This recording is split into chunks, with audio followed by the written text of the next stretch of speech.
My name is Jeff Hanlon. I work as a specialist in the Modern App Dev and Emerging Technologies division at Red Hat. And this afternoon, you can enjoy a session that's all about integration. We continue that theme. Today, I want to talk a bit about Red Hat's approach to integration, specifically around a term that we use called agile integration. So a little bit about me.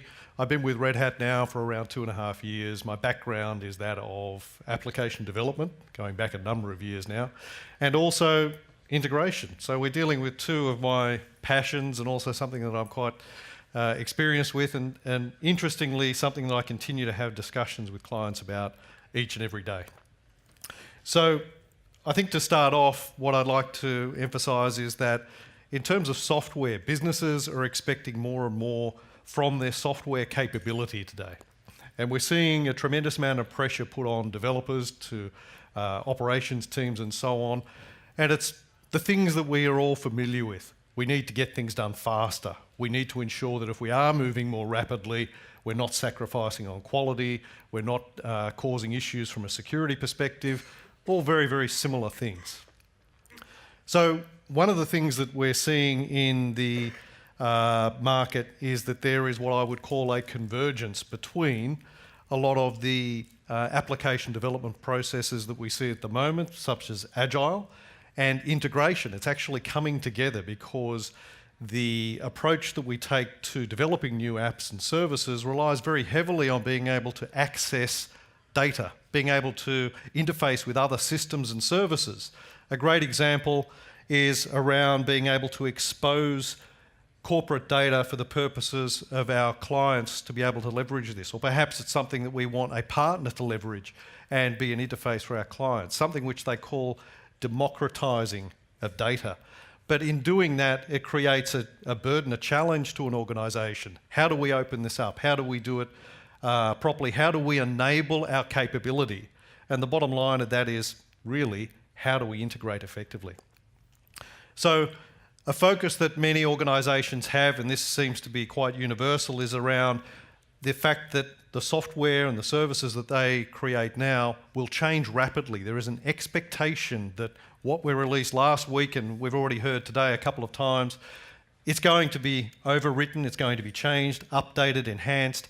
It will adapt quite readily, and this is what many organisations are pushing for. That's their end goal. So what I'd like to do now is explore what we see as the three pillars, the foundations of this term, agile integration. So to begin with, I've already mentioned the fact that integration is something that is obviously the focus of this session. I'm not going to concentrate too much on the other themes that you see there, but these are the four conversations that we typically have with our customers. And if it isn't around how can we become more efficient, what can we do to become more productive, what about agility and our ability to accelerate the business deliverables in terms of our software or more products and services to our clients. The focus that we have, and what I would argue, is that integration is something which not only influences productivity for an organisation, but it's key. It's something that if we don't have integration of systems, if we don't have integration with, say, our business partners, different sorts of services, and really the main challenge that you see, speaking from one client to another quite often, and it's quite staggering when you think about it, is being able to access our own data. And to me, that's quite staggering. We're now well into the 21st century, yet we're still dealing with problems that were around 40 years ago. So why is integration getting so much focus these days? The numbers do a lot to explain.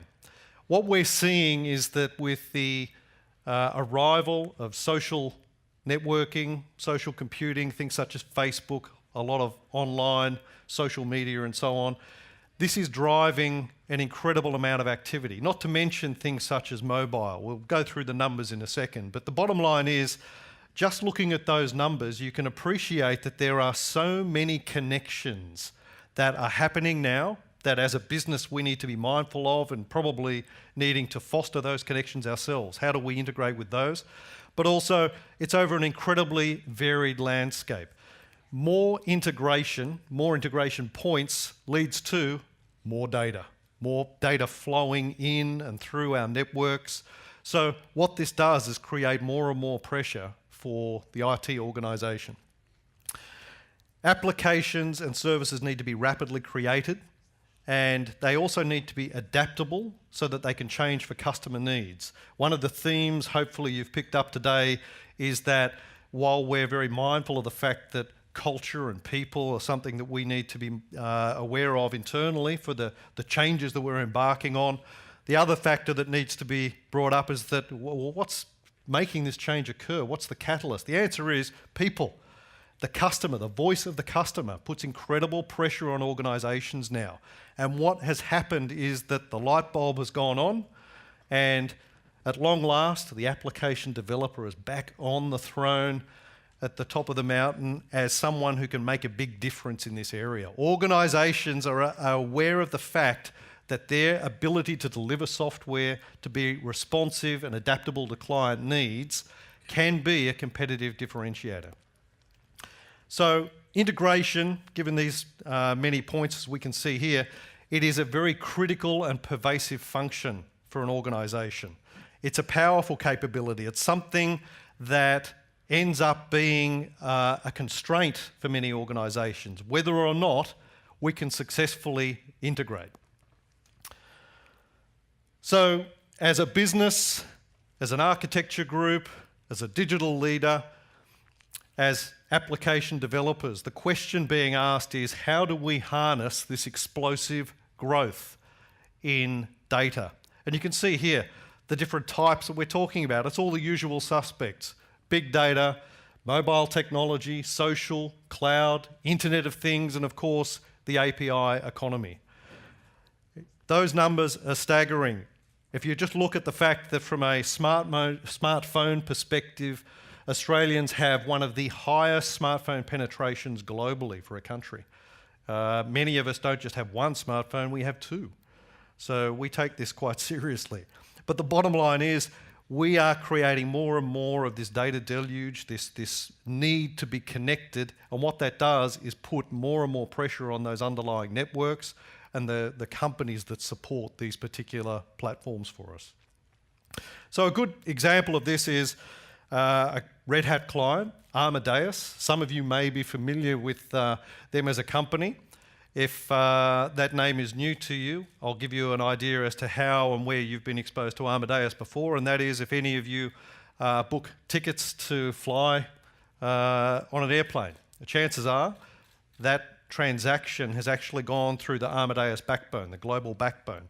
Every time, or almost every time you purchase an air ticket, Amadeus is behind that. So a really interesting stat for you is that they estimated that in the past, just a few years ago, it would take roughly 50 transactions before a ticket was purchased. So think about that, 50 transactions. These would be things such as me logging on, having a look directly with the airline, or I'd go to something like Webjet. We don't need to stand here and go through all of them, but there are so many travel aggregators out there. So think about that. You go through all these different places and you do the math, you think, yeah, that's about right. I probably end up doing about 25 inquiries before I hit purchase. Well, guess what? 50 is nothing. The latest estimate is per ticket, it's over 100,000 transactions. So what we end up doing by launching our inquiries is set off a whole sequence of events and tons of transactions. So but it also shows that stats indicate that we are becoming more fond of air travel as well. So this is a compounding problem. Yet again, we're putting more and more pressure on the integration behind how this all works. So the key thing to understand here is that the way we do business has changed. What this does is then put pressure on how we adapt as a business. How do we evolve to support this sort of change? Now, you've seen a couple of semblances of this particular illustration today, and it's a focus on being able to look at how we have changed from focusing on things such as web services to more agile and reusable APIs. Organisations are understanding, well, how do we need to modify and update our architectures to capitalise on this? We're hearing about this microservices as an option. How do we embrace that? And many are also looking to shift their development practices. We've heard a couple of cases today around waterfall and how this is being replaced by more automated processes, things such as Agile, DevOps, they all come into the picture. And then, of course, we move to the infrastructure side of things. Containers are all the rage. The previous session, if you were in here for the last couple of talks, you will see that there was a strong focus on how containers and container platforms are revolutionising the way in which we develop our software, but also make it available for clients to consume. And part of that, part of what makes containers and container technology so revolutionary is the way in which we can exploit cloud technologies for basically giving us the elasticity and the availability that clients are looking for. Because one of the things that we can take from that previous couple of slides is around the pressure that we're putting on, the expectations that clients have is that I want to be able to access these systems on any device that I choose, any time of day. And what this does, once again, is put more pressure on back-end systems. So we're seeing clients, when it comes to cloud, wanting to deploy their applications on a variety of platform options, and we're seeing that hybrid cloud, a term that we'll dig into a little bit more in a moment, is something which is becoming very relevant as well.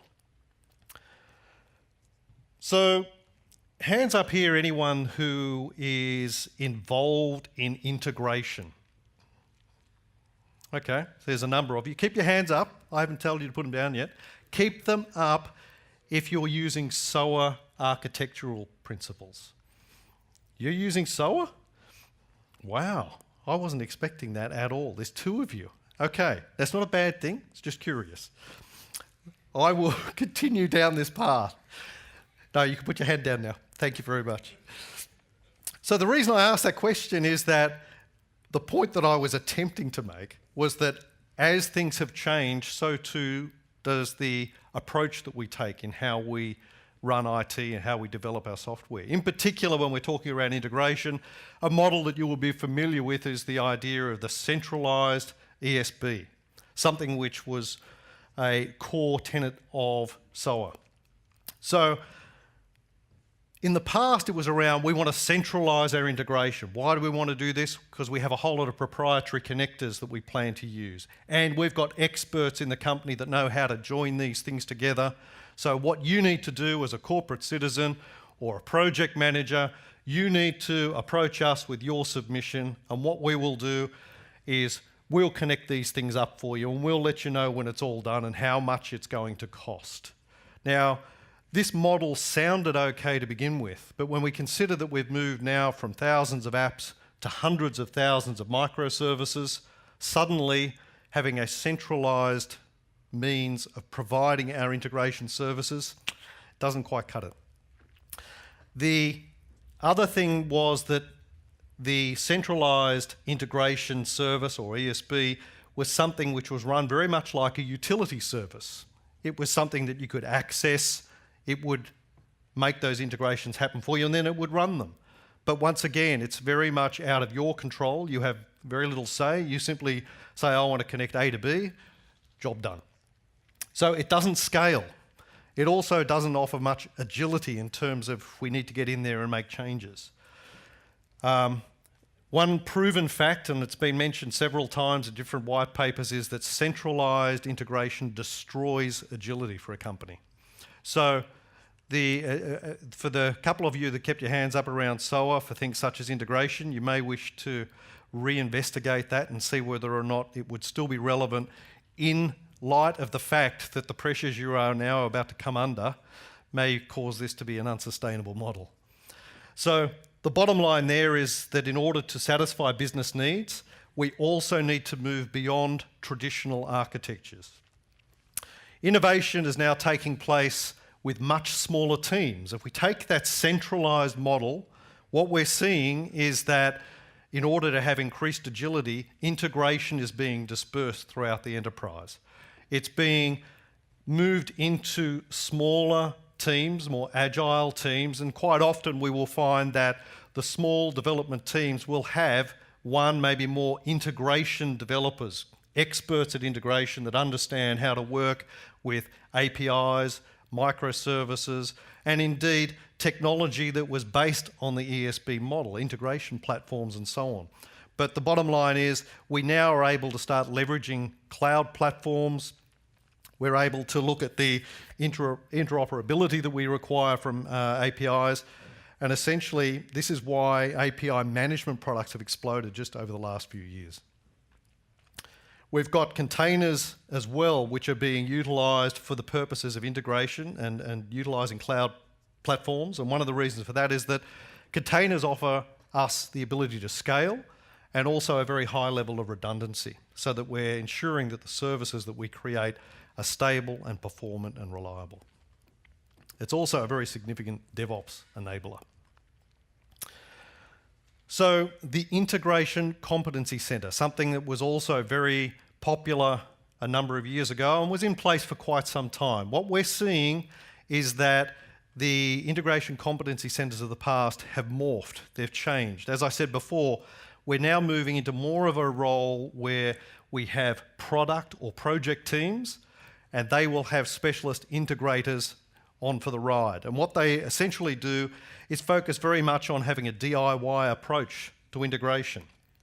They work within lines of business, and this is another really important aspect in the sense that we're closer to where these requirements come from. We understand what the demands from the business are, and if, as a development team, we also have an integration specialist with us, that allows us to be more responsive and more precise in how we address their problems. The other thing to note is that there is a strong focus on microservices style approaches. We're looking at how we can be more nimble in applying our code and delivering independently deployable services to the business. So Gartner actually encourages this type of model in terms of how integration is managed in the present day. And they're seeing, through surveying many organisations, the fact that, as I said before, integration specialists are now being deployed across the business to work with individual development teams. So let's recap. The way we do business has changed. The way we are responding to business requirements has evolved. Integration is a critical business success factor, and it's becoming a distributed capability across the enterprise that relies on lean process and agile delivery mechanisms. So agile integration, it's really, as I stated earlier, it's a convergence between the agile development methodology and the integration practices that we all know and love. So the point is that it's about being able to, I think, focus on integration in a very different perspective. Gartner has this term called pervasive integration. You may be familiar with it. If you haven't heard of that before, I suggest you have a bit of a look up. You'll find that they talk about things such as hybrid integration platforms. And what they're really referring to there is something that Red Hat does exceptionally well, and that is work in all modes, be it public cloud, private cloud, or on-prem. What Gartner emphasises is the fact that with integration, you don't know where you will need to be integrating next, you don't know what it will be with, and therefore where you will be most successful is when you're prepared for pretty much anything. So the ability to have integration that spans a hybrid environment and have a platform for integration that covers all of those bases will put you in the best position for success. It focuses on agile integration, which is around agile methods and practices. We look at how we can integrate systems, but not just integration. Where we come into the picture is having a look at what the specially selected technologies are that lend themselves to a more agile means of integration. So let's have a look at the three pillars themselves. First of all, what we're looking for here is integration that is spread throughout the enterprise. We need to have flexible, pattern-based integration, and where it is needed, that's really a key point. Containers, we've talked about this before. One of the key things that they offer us is scalability.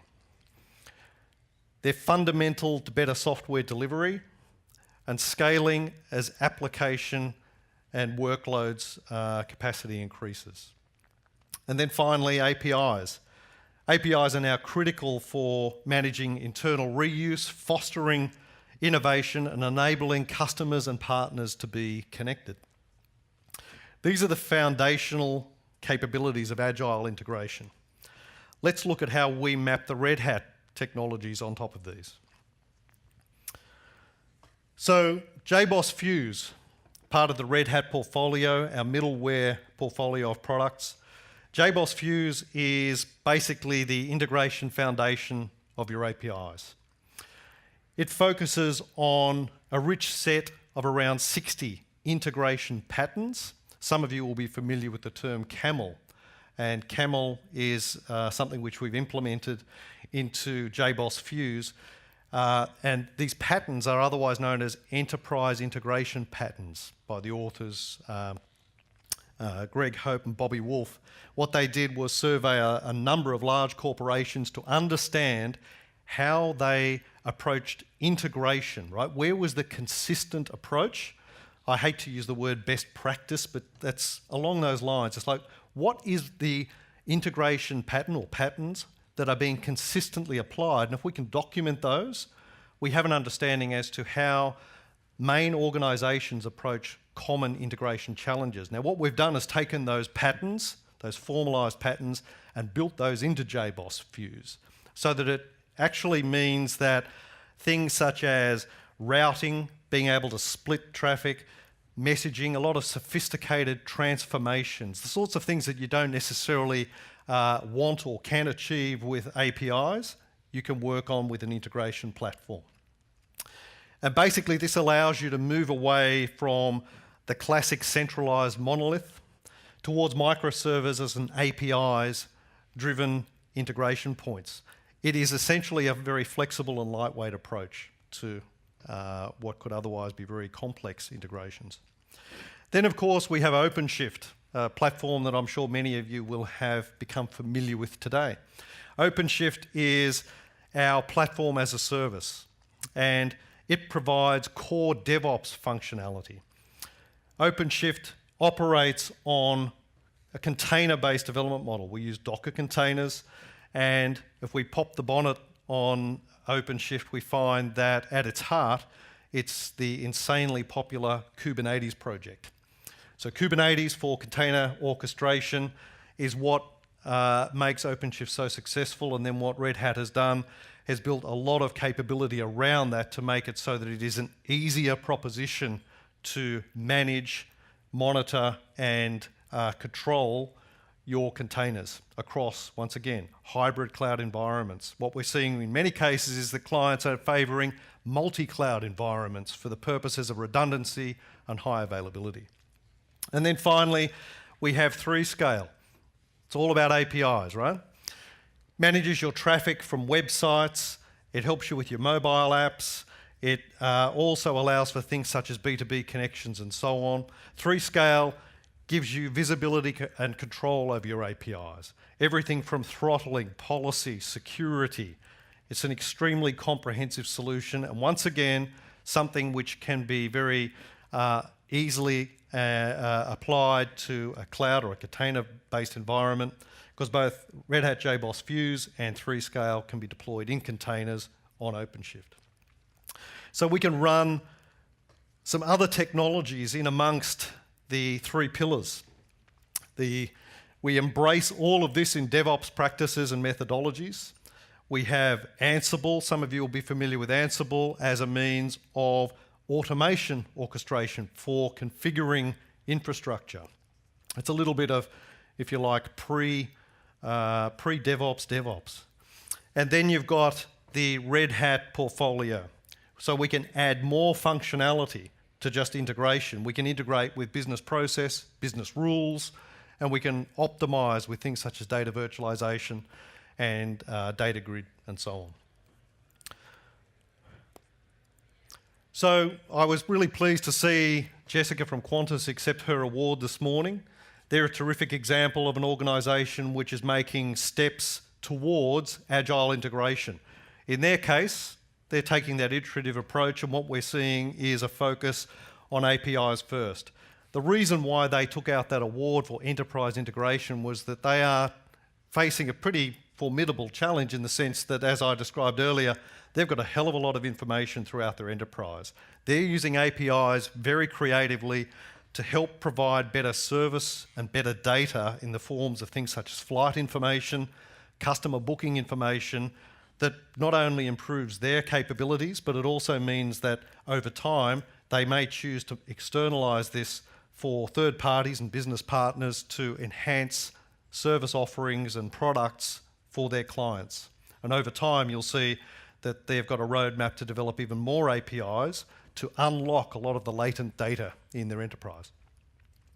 So I like to talk about the fact that with Agile integration, it's not a big bang proposition. It is something very much like Agile that you want to be able to do in iterative steps. In this case, Qantas have started with 3Scale and the APIs.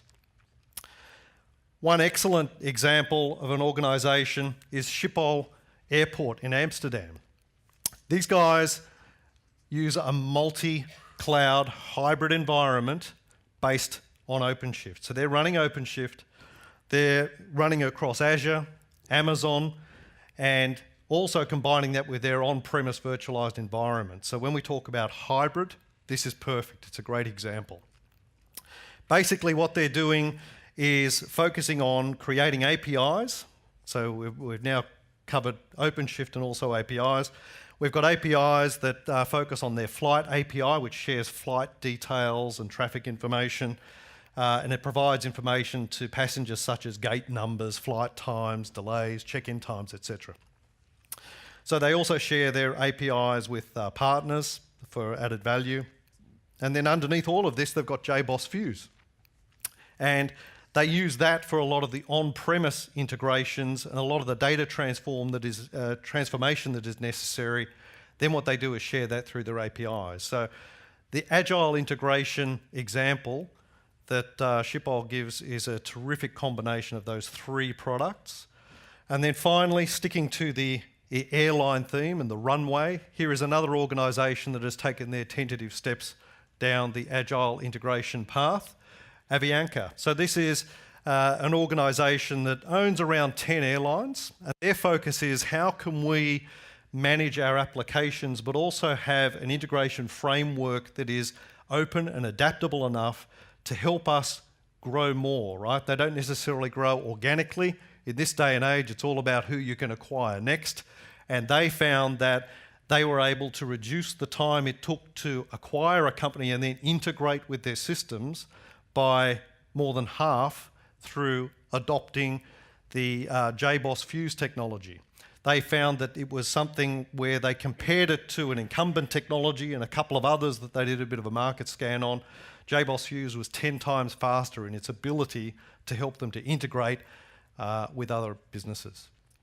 So basically reduce their time and effort in getting those integrations through. So I would like to wrap up by a little quote here by Harvard Business Review. It goes back to what we were saying before, is that integration should not ever be looked at as individual capabilities. Okay, focusing on certain technologies, being fixated, say, on APIs or just looking at things such as containers, you'll find that Harvard Business has done some research, and they're saying that those that are being very successful in these transformations, being able to really harness the power of Agile integration, tend to look at it on the basis of combining technologies so that they address these challenges in unison. So, we'll finish up here. If you would like to know a bit more about what I've discussed, then please come and talk to one of the Red Hat specialists at our stand. The other thing is, of course, we're always happy to provide on-site demonstrations. You only need to come and ask. And secondly, I think that we mentioned before that we also offer discovery sessions, which is something which clients are finding quite valuable to them at this point in time. So the choice is yours. Hopefully you have found this of value and it's given you some ideas, if not some interesting statistics. So thank you very much for your time and have a great afternoon.